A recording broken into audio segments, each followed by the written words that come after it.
This is the e-tron, Audi's first purely electric vehicle. It's meant to have a range of up to 400 kilometers.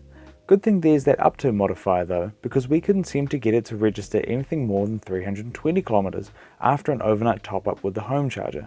Turns out that's because it relies on how the previous 200k was spent, and the driver before us was averaging over 40 kilowatt hours per 100k.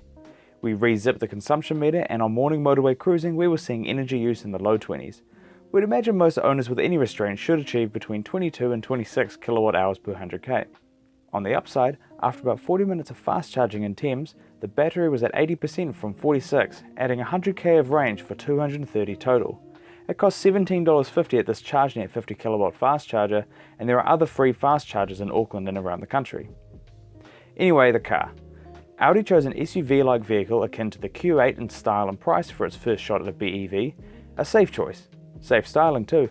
Actually, it's rather attractive with those bulging arches, big and optional 21-inch alloys, and full-width lighting at the rear.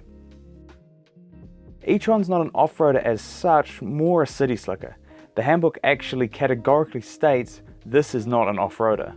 One shouldn't set foot in water that's higher than the underbody, which might be obvious given the electric powertrain. But despite all that, there is an off-road setting in the Drive Select menu that raises ride height and offers 208mm of ground clearance. Think of this then as a practical, modern luxury vehicle that can handle ski roads with aplomb. Our tester is the e-tron 55, costing $173k with options. It features a 95 kWh battery that weighs 700 kilos by itself, pushing the vehicle scales up to a beefy 2566 kilos. Not that it really matters, as the pair of electric motors, one per axle, offer a system output of 265 kilowatts and 561 Nm. This permits a 0 to 100 time of 6.6 seconds. Use the temporary boost function, which pushes numbers up to 300 kilowatts and 664 Nm, add in launch control, and you've got 100 in a quoted 5.7 seconds. Cruising at 100 km an hour, the e-tron is implausibly quiet compared with some internal combustion fire breathers, with hardly a whir to be heard and little wind or tyre noise. Aside from the unusual electrical elements and a stable little gear lever, the e-tron is, as Audi suggests, surprisingly normal. It's rather like the Q8, only not quite so dynamic, being heavier and not having four-wheel steer.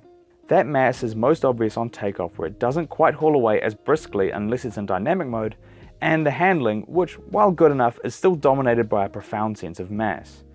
Though, to be fair, owners of SUVs and the like aren't really going to have sporty expectations anyway.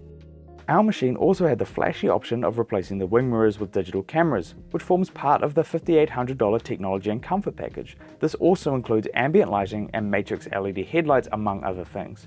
The camera mirrors look futuristic, but aren't as easy to view as the regular ones. We'd go with the base model with a $400 boot mat, as this is pretty adequately specified as is.